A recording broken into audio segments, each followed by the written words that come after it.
everyone. Welcome to our webinar today. I'm so glad you could join us and take time out of your busy schedule to be with us as we talk about physical inventory in the Plex Manufacturing Cloud. I know you're all familiar with Revolution Group, but if you don't know about our other two service offerings, in addition to our manufacturing ERP services group, we also have a group that does technology services that provides full service from virtual CIO to 24/7 help desk support for IT, outsourcing, and we have a group that does Salesforce CRM support. Jim Stedman is going to be our speaker today. He's a seasoned consultant with over 13 years of manufacturing experience. He works as an ERP consultant here at Revolution Group with many customers for their ERP implementations and optimizing their ERP environments. And with that, I'm going to hand the presentation over to Jim.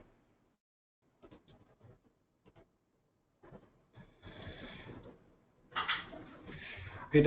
Thank you, Ruthie. Today we're going to talk about doing physical inventory in Plex. We're going to focus on full plant physical processes here.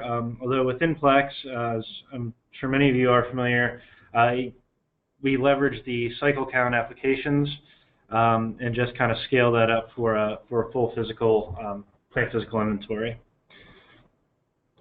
So just kind of a quick thought is physical inventories are certainly never anyone's favorite task, but with the right planning, the right tools, leveraging the tools that we do have within Plex, we can make it so it's not too painful, something that can be done efficiently and well tracked, and a lot of other positives.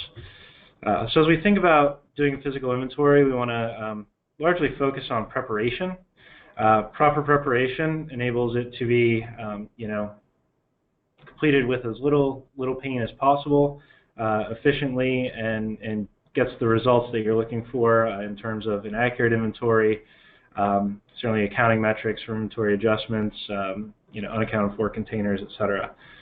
So looking at preparation, we want to focus on the scope of the inventory, how we schedule and plan the inventory, what resources are going to be required, any training for human resources that will be relevant to the tasks that employees will be performing, any actual physical preparation of the inventory out on the floor, system configuration options based on the objectives for the inventory, and certainly documented procedures and processes for the execution on the day of the count. In terms of scope, things that we want to evaluate are, what are we going to conduct the inventory on? Are we going to focus on parts, including raw materials, finished goods, and WIP, supplies, tooling? Are we going to focus on or limit our scope to certain part statuses, production parts that we do every day, service parts, prototype parts? Are there certain part types, part statuses that aren't valued from a development standpoint that we don't need to include? We can also look at container status, how we handle the different statuses and whether or not they're inventoried, fully counted, whether they're okay, receiving product, product that is in hold. How do we handle in-transit containers that aren't physically on site, and who owns them? And certainly locations, different buildings and warehouses, locations within the buildings, so inventory that's at subcontractors and suppliers, that may be out on someone's yard and trailers, and certainly customer consigned inventory as well. I want to make sure that all of those do get captured in at least within the process. In terms of scheduling the inventory, so we want to schedule start time, estimated completion time, audit times, how many test counts will be required for which locations, and again the estimated completion time. Plex does not track the times or the schedule itself, but certain reports in Plex, such as the container count by location report, can be used to greatly assist in estimating time required per location and how many locations both to plan the time as well as the resources that are required to complete the counts. Resources required. On the human side, certainly inventory counters, inventory adjusters, those will be dispositioning containers that are unaccounted for, material handlers to move containers either for other reasons or for the inventory purposes itself, weight count validations, etc. Location auditors and inventory leads to help support any needs of the actual counters or adjusters. On the equipment side of things, certainly want to make sure that we have the required number of scanners and tablets and mobile workstations. The tools that we'll need to track the inventory progress and account for containers within Plex. Side note, make sure that those are also fully charged up as required and ready to go for a full count. Scales, container weight count validations. Do we have enough? Do we need to rent additional scales? What's going to be the requirement for auditing locations or certain containers and their weight counts? And forklifts. If a lot of inventory is going to need to be moved to actually conduct the count, make sure that enough forklifts are available, and if additional ones need to be procured for the count, we'll need to do that. And third-party auditors. If outside auditors are required, certainly want to schedule them to be on-site in time to perform their audits. Employee training. The associates that will be doing the counts, the adjustments, even the leads, will certainly need to have documented instructions and procedures that they'll need to be familiar with. Auditing procedures and documented instructions, certainly equipment, operation of the scanners, operation of the weigh scales, how to use Plex screens, that'll be relevant. In a full physical inventory, you may pull in more resources than do typical cycle counts, so they'll need to be trained on how to use the cycle screen. If using mobile scanners, using the mobile cycle inventory screen and cycle management screens to perform their tasks. Certainly understanding the location boundaries. As we'll talk about locations a little bit more in a bit here, but understanding where those boundaries are to ensure that what count of a certain location doesn't inadvertently spill into another location, which could cause some confusion and some issues in the actual cycle reconciliations. And everybody will need to understand the designated go-to support personnel should they have any issues with equipment, procedures, or ability to conduct the count. Physical inventory preparation, something that can definitely help with the efficiency and the ease of the count, moving inventory to its desired or home position. So this could include, extra containers that are staged for production being returned back to their warehouse, any containers that have been dispositioned through a hold or quality process being moved back to its proper location, just to ensure that inventory is where it should be for the count. Within the locations, make sure containers are organized, however that's appropriate for your organization, be that by parts or age, but certainly organized in an appropriate way.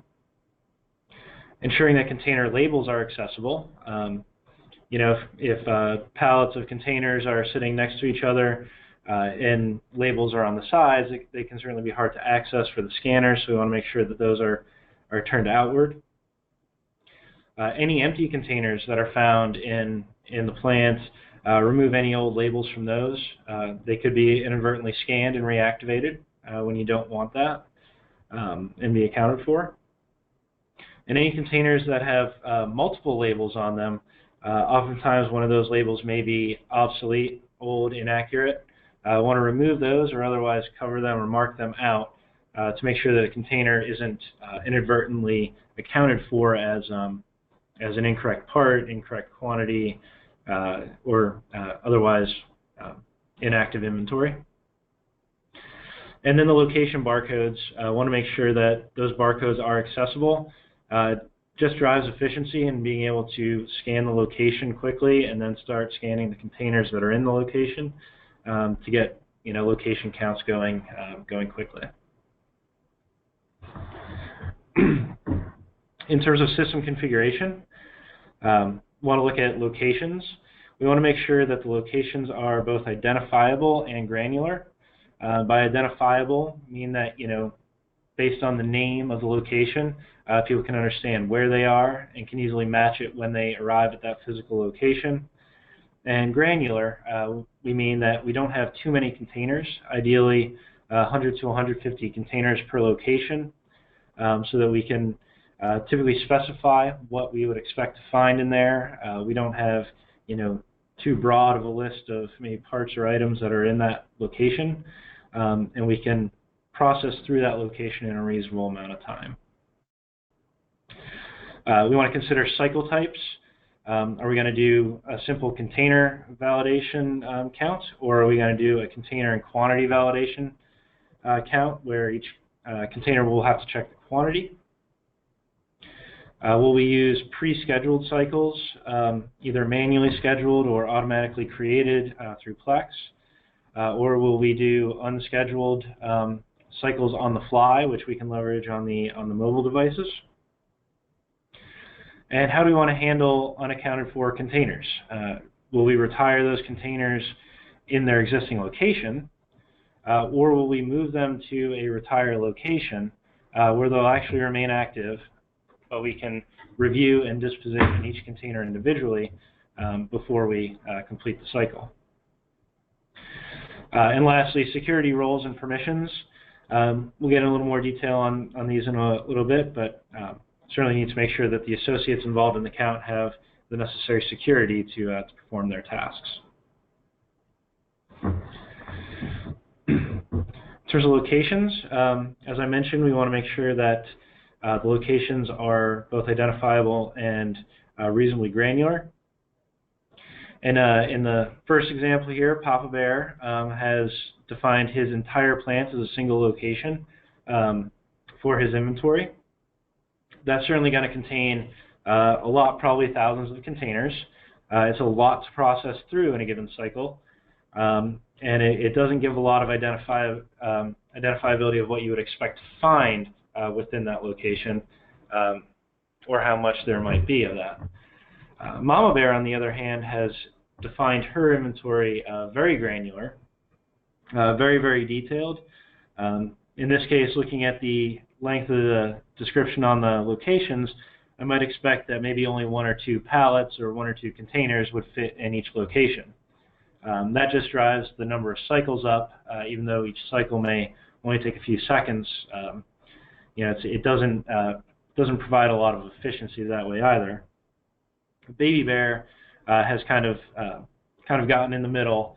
Like I said, about 100 to 150 containers is ideal for a location, so that way you can process through a location in a reasonable amount of time, and also know what you might expect to find there with a little bit more degree of certainty. Cycle inventory types. There are 2 primary types, the container only and then the container quantity counts. And there's a setting that controls which type of count that you're doing. With that setting set to 0, we'll do a container only count, which is a much faster process. We simply account for containers as we find the serial numbers. Unfortunately, in this process, we don't have the ability to override or validate container quantities. This type of cycle inventory is very appropriate for raw materials and component parts, finished goods warehouses, and anywhere else where a container quantity is static. On the flip side is setting that cycle inventory type setting to 1 and doing container and quantity validation. Here we can adjust the container quantity on the fly when we see that it doesn't match the label or what's in Plex. The flip side is a much slower process because each container, the quantity must be accepted. With the quantity backfill setting on, it'll pull in the existing quantity within Plex, but that quantity still needs to be accepted, and then the container validated as well. This type of count is very useful for work centers and source locations and other WIP locations where container quantities change frequently. Now, the setting is a global setting, so there is some decision to make. Overall, we're going to conduct an inventory. Are we going to do it cycle or container only, or are we going to do it container and quantity? And it's certainly a valid option to toggle the setting back and forth over time. For regular cycle counts, you may only do a container only cycle, but for a full physical, you may do the quantity validation as well. Maybe a little difficult and cumbersome to try to change the setting during the full physical inventory, and that wouldn't be necessarily recommended, but you can change that back and forth between different counts.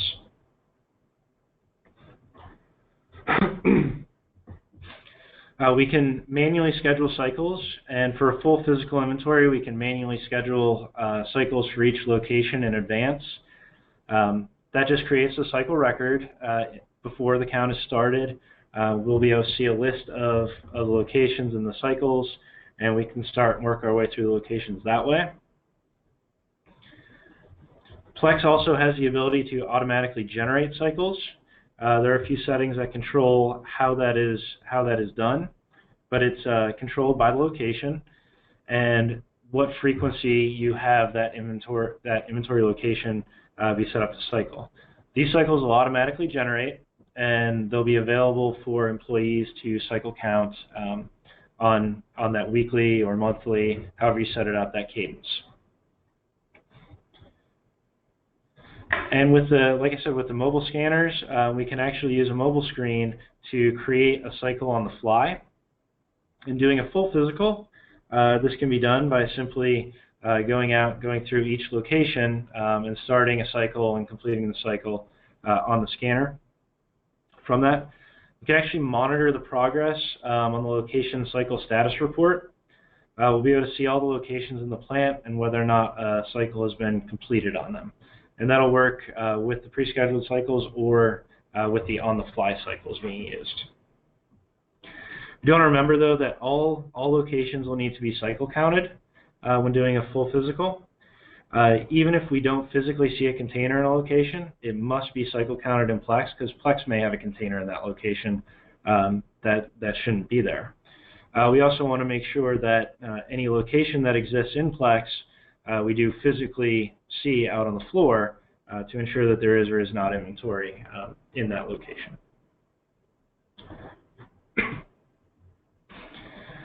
Handling unaccounted for containers.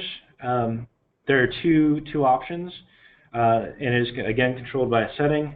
The setting retire location from location determines whether or not inventory is moved to a cycle inventory retire location, or if it's retired immediately at its current location through the cycle process. The reason that we might move it to a retire location would be so that we can review, audit, and disposition the containers before they're actually retired. This is a good option for people that may have a lot of containers or may just want the additional review.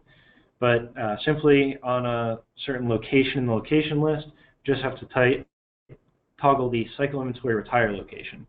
The first location in Plex that's flagged with that, typically there should only be one, but if for some reason there's multiple, the first location that Plex finds with that flag will be the cycle inventory retire location. From a security standpoint, there are several permissions that are required to use the cycle.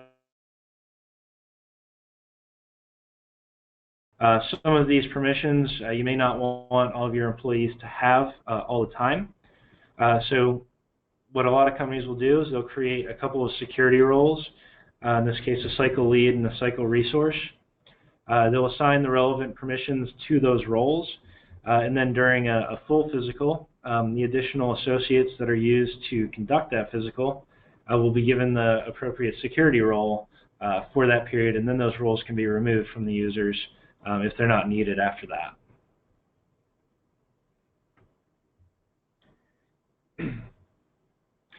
Procedures that we want to make sure are in place for a physical. We want to have procedures that are based around inventory movement. Certainly, ideally, a count is done in a pretty static environment, but certainly there's always a need to move inventory. Is the plant in production during the physical count? If so, how do we handle that? WIP inventory at cell operation level. In Plex, inventory is not stored at the cell operation levels because production isn't recorded till the next production operation. So how do we handle inventory that's been through a cell op but not to its next production op? Purging zero quantity containers in the system. Inventorying master units versus the containers on those master units. Weight count variability, specifically varying container tare weights. How we visually identify containers that have been accounted for.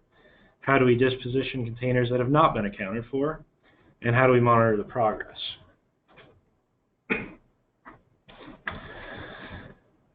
During physical inventory, who is authorized to move containers? How and when will the work center locations be completed and audited? These are important because if the plant is in production, certainly the ideal state is that the plant is not in production, allowing for a more static environment. But if work center locations are in production, how and when are those locations going to be completed and audited? Who can move containers to and from production? Who can move containers within the warehouse? And how do we keep completed and audited location cycles from being corrupted? So certainly, a case where a location could be corrupted is where material is taken to feed an operating work center. We need to make sure that there's control around, whether the containers that are being moved have been audited, have been accounted for and audited. And how do we address shared source locations that are feeding the manufacturing work centers? Source inventory should remain loaded during the cycle. It can be cycled and it should remain loaded during that process. But shared source is certainly a challenge because it may be feeding multiple operating work centers at the same time. Accounting for work in progress inventory at the cell op level. There are kind of three ideas on how to handle that if the plant is still running. If possible, purge the line of WIP prior to the physical inventory. So in that case, we would either draw forward all production into the next production op, complete it through that op, and not have any WIP at the cell level. Do we account for it as inventory of its source components? The Plex count, the Plex quantities will reflect that. So if there's not a lot of WIP inventory at the cell level, it is certainly a viable option to just account for it as its source components. And if there's a larger quantity of it and it needs to be valued at its actual cell operation and we can't purge it out of that operation, we can add that inventory at the cell op. We can manually do that. But the question then is, how do we reintroduce that to the work center for final operation completion, which would typically be an adjust out, retiring those containers and adjusting the quantities out, which will show as an inventory adjustment. If required, it is possible, though. Purging zero quantity containers. We can proactively retire the zero quantity containers prior to a physical inventory. On the cycle count screen, there can be a link to retire the empty containers. That will retire all zero quantity containers within the system. Prior to a full physical, there's value to doing that to make sure that no one's chasing down containers that either are empty or may not even exist anymore.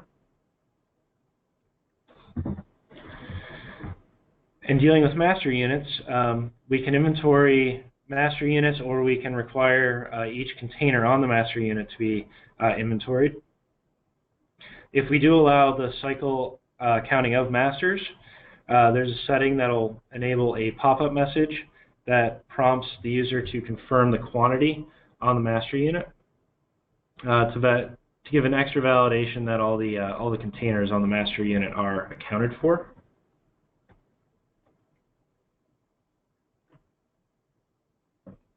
Handling weight count variability. Want to consider within what variance percentage will the Plex count be utilized over the way count? What permissible variance percentage is available to us when auditing the way counts? And what level of auditing variance triggers location recount? These are procedures and processes that need to be considered in advance. Plex does not have any metric around these, or will not prompt any recounts or anything based on an auditing level, but there's certainly procedures that need to be considered. And a note on container tare weight variances. If there is a significant variance or a potential for a significant variance in the tare weight of a container type, prior to physical inventory, may want to consider weighing the containers and recording their tare weights on them when they're empty to support more accurate weigh counts, to ensure that we have accurate tare weights. Again, if there's a substantial variance in that can lead to variance in the weigh count validations, and it can show an increased variance and trigger a recount that may not even be required.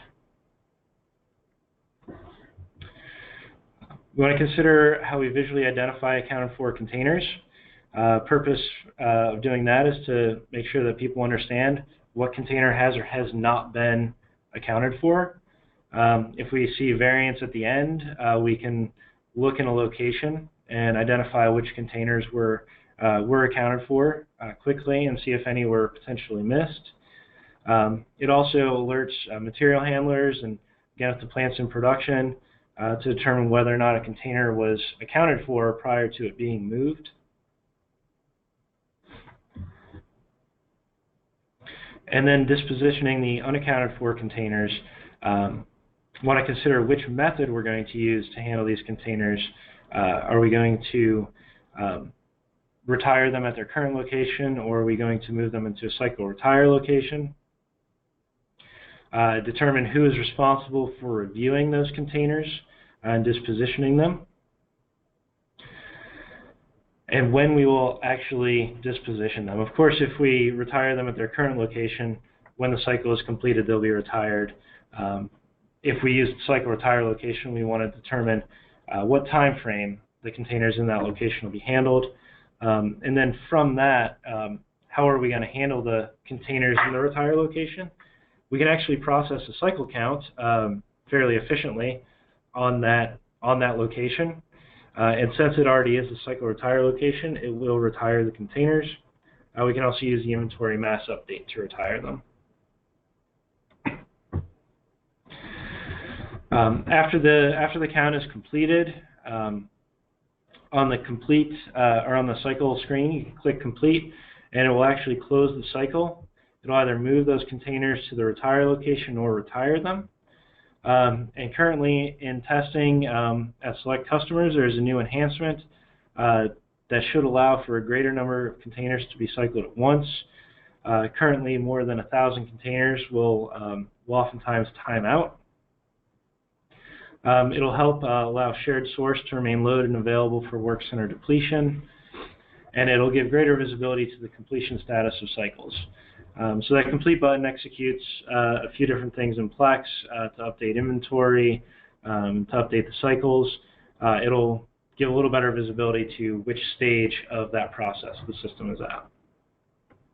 In terms of monitoring the progress of the physical inventory in Plex, the location cycle status report can give you a quick and easy visual on how many locations remain to be counted, what locations already have been counted. You can see several metrics on this report as well, including when it was started, when it was completed, how many containers were accounted for, moved, reactivated, and so on. We can also review the cycle status by location and part. On this screen, we can actually see the audit status of a location cycle, and we can mark certain locations as audited as appropriate and as required. With that, I guess we have some time for any questions that anybody has. So feel free to chime in. Feel free to type questions into your control panel on your screen. You have a drop down there for questions. We'll wait just a few minutes to see if we have any questions come in.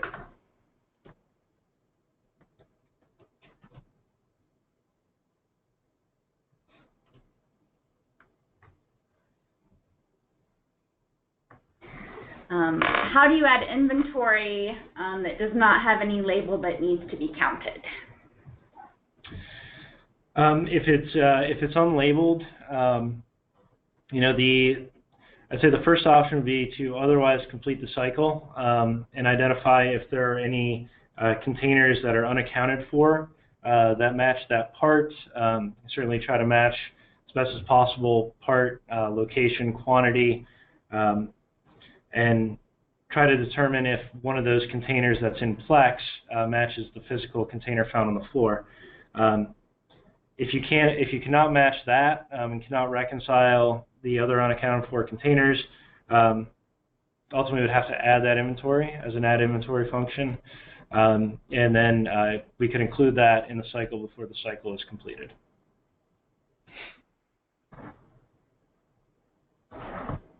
Okay, another question, when will the enhancement be available? There's a post out on the community for it. I believe it said that in December 2016, they have it out there for a few select customers for testing. I believe next week, actually, they're going to be running some behind-the-scenes updates to prepare all customers for it, and early next year, you'll be able to ask for the functionality. Once it goes through a period of validation after that, they'll actually just make it default available for everyone. I'm not sure the time frame on that yet, but early next year, you should be able to get access to the enhancement.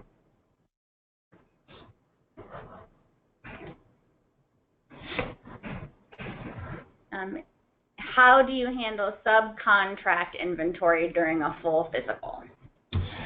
Subcontract inventory can be handled a few different ways. You can actually enable the cycle count screens to a subcontractor if they're able and willing to do the cycle inventory for you. Otherwise, if they can provide you a physical count by serial number, you know, some folks will send them a list and ask them to validate it. Others will request that they provide back to you the physical inventory at their location. And then you can manually on your desktop complete a cycle on the cycle screen for that location, for the subcontractor's location.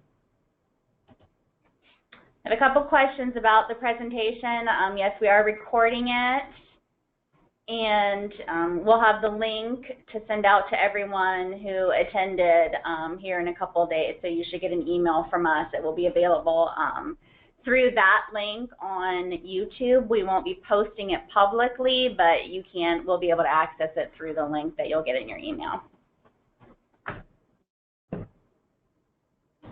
Did someone share a helpful hint? Before printing cycle count sheets, fill page setup and turn on the page footer if it is off.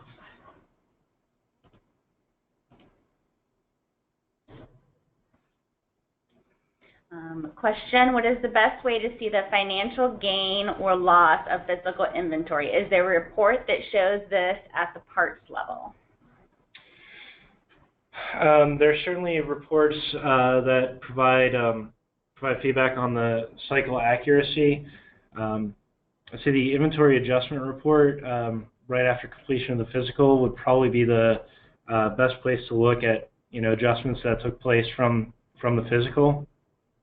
I believe that report can be sorted by some of the last container actions or what caused the adjustment. I would say that's probably the best report that I've seen for tracking the financial performance. On the cycle status by location and part screen, what is the audit checkbox for? The audit checkbox on that screen is just a way to track if a location was subject to an audit. If locations aren't subject to it, you wouldn't mark it off, but you can actually record on there that location was audited just for record-keeping purposes, if nothing else. Is there a report that will show a gain loss once the physical is completed? Again, I would typically look at the inventory adjustment report, particularly in a case where plant operations are down for the count. That report can be isolated to the day or 2 days of the physical count, and it's typically the best report for viewing any changes in inventory and their financial impact. If not available now, how do you handle a location with 2,000 containers? A location with 2,000 containers or really anything over 1,000, we'd recommend trying to narrow the parameters on the cycle. The cycle can be generated not just by location. It can be generated based on part number. In the opposite direction, it can be location groups and types. But there's several other parameters, container statuses. But we can use some of those other parameters to break down the number of containers in the cycle. And that way we can make it more manageable on the system for the completion, execution. It can also help tailor, depending on how that location is organized. It can break it down into a more manageable for the people as well to know what they're looking for, what they're expected to count within a certain area of that location, or a lot of other things depending on how your warehouse is organized. Okay. Will individual serial numbers be lost if a master is used to account for inventory? Will the individual serial numbers on a master unit be lost? No. If you scan a master unit in a cycle, it will account for all of the individual serial numbers on that master unit. So they'll still all remain active and be accounted for. A lot of companies don't like to use the ability to cycle masters simply because they do want the validation of the individual containers on those master units. And so they can force them to be inventoried or accounted for individually. Can automatic cycles be set up by cycle group rather than by location? The automatic cycles, I believe, actually can be set up based on part or location only at this time. I'm not sure off the top of my head. I think there was some discussion of adding the ability to do location groups, but I think at this time it's still only location and the part number. We did have a request for a demo for demoing the automatic cycle setup. Unfortunately, we don't have that capability built into the presentation today. We would be happy to talk with you afterwards about that. Just go ahead and give us a call here at the office. If you would like to talk with someone, talk through that over the phone, or talk with your ERP strategy consultant assigned to your account. How can you mass update to delete old, unused, planned cycle counts?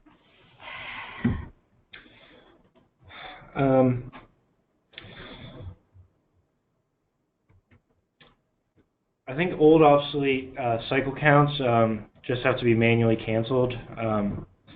As far as I know, they would individually be canceled by going into the cycle count. I think you can delete them or change the status to canceled. After a cycle count is done, can you fix an amount before updating? In terms of a quantity amount, if the cycle is the container and quantity, yes, you can adjust the quantity either at the time that the container is accounted for. I think it also enables you to update them, after the scanning process and before the completion process. But if you are doing the container-only cycle counts, the cycle application does not have any way for you to adjust the quantity before or after completion. That could be done manually through the container form. When did Plex start pulling subcontractor inventory into a cycle? Because I'm unaware of this functionality. I'm not sure if there's been a change in the last couple years or anything, but it is treated the same way as a location cycle. So you can schedule the cycle, and from your desktop perspective, you can do it the same way as any other location. So at some point, they did supplier enable the screen. So if you allow your supplier to log into it, it'll just restrict them to their containers and allow them to complete it. Again, I'm not sure if that's any relative new functionality or if it's older, but it is certainly possible. How do you tell how many containers are in a location when you set up your cycle count? There's the containers in location VP screen, or I think it might be the container count by location VP screen. And a lot of PCNs don't have it as a menu node, but it can be accessed through the VisionPlex screen list. If you search on that screen, it'll give you a list of your locations and the number of containers that are in each location. Okay, what controls do you recommend when you do have activity during the inventory? If you are shipping a part, for example, and you complete the count but not close it? From my personal experience, because I've done several full physical inventories in an operating plant, you want to identify prior to the day of the count what potentially could be moved. So, if it's production schedules, if it's a shipment schedule, pending receipts, and you'll want to prioritize those cycles. Make sure that you count them first, make sure the containers are accounted for. Even if you don't complete the cycle, make sure that there's any audit requirements are completed almost immediately on it, and make sure that physically that inventory is to some degree segregated. It doesn't need to be like way off to the side by itself necessarily, but its own rack, its own row in the warehouse, to make sure that it's identifiable. And I would also just keep a record of that situation, that you have a shipment going out or production of a given part or location, so that if there's any questions immediately after the fact, you can say, these were the procedures that we followed. This is how we segregated and handled the inventory. We counted it immediately. We audited it, immediately after, so on and so forth. We did the cycle completion, at a later time that day. So those would be my typical recommendations based on my prior experience. Can we look at any statistics by location or work center or product line or PN for a quarter or longer to trend?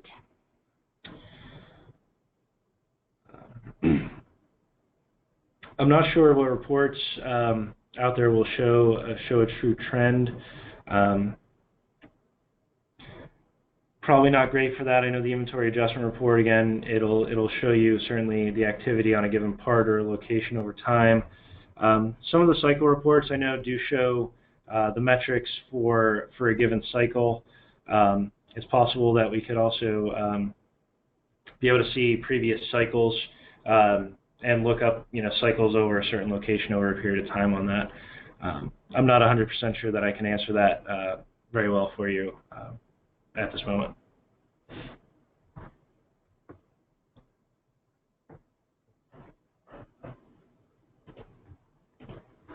Is there an easy way to cycle, retire, and reactivate a container at the same time during a cycle count?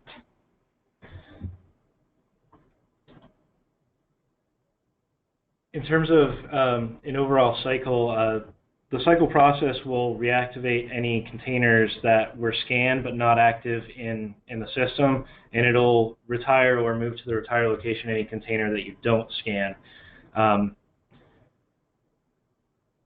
If you're using the retire location, certainly containers end up in that location afterwards because they weren't accounted for during the cycle.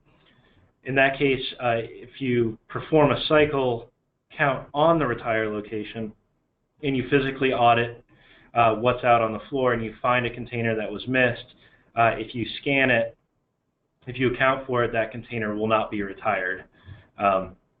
It'll remain in the cycle inventory retire location until you move it, but it won't retire at that point. I hope that answered your question. Sorry. Can you please repeat how we can identify which containers were audited by outside auditors? How do we flag those in the system? Containers that were audited, that would be on the cycle, is it the cycle status by location and part screen. It's not a specific container level flag that it was audited, but it would be a part location combination flag that says that an audit level was conducted on this part within the location. Depending on what your audit requirements are, that may be sufficient to say that, you know, there's 5 containers of this part, one of them was audited, and based on that we have determined that the location is accurate. Should we receive incoming materials before or after physical inventory is complete? That's certainly, I think, an organizational decision. I would say typically we would expect to determine at that time who owns the material.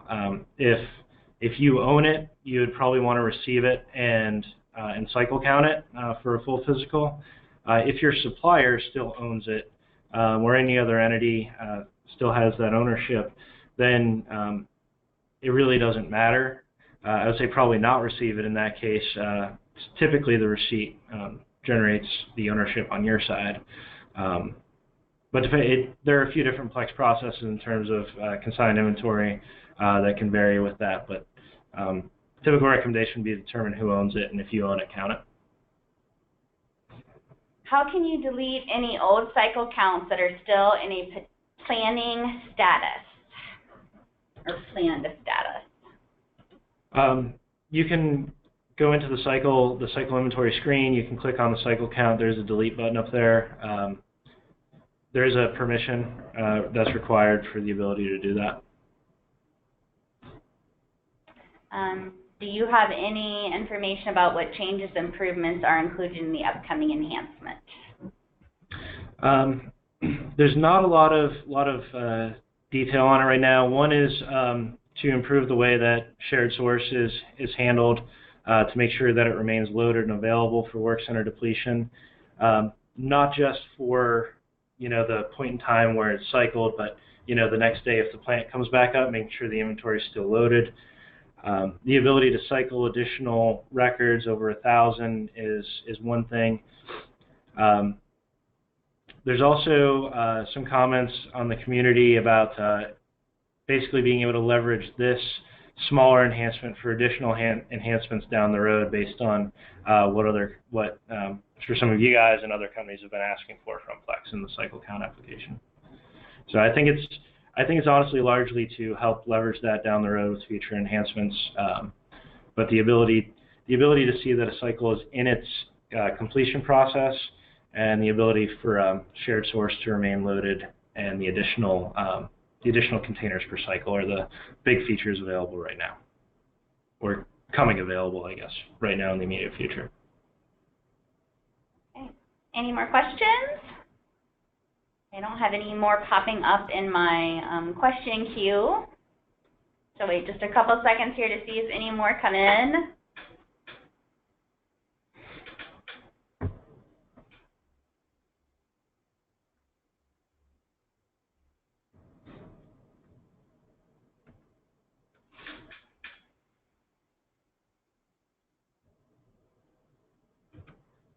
Okay, well that looks like that's all of our questions. Thank you all for attending today. As always, if you have a service agreement with Revolution Group, just feel free to contact us, submit your service requests. If you do not have a service agreement with Revolution Group and are interested in talking with us about that, please give us a call at the number on your screen. You can talk with Molly Haynes about that, or any additional optimization or development or services that you need from Revolution Group. Everybody have a great day and happy holidays. Thank you for attending.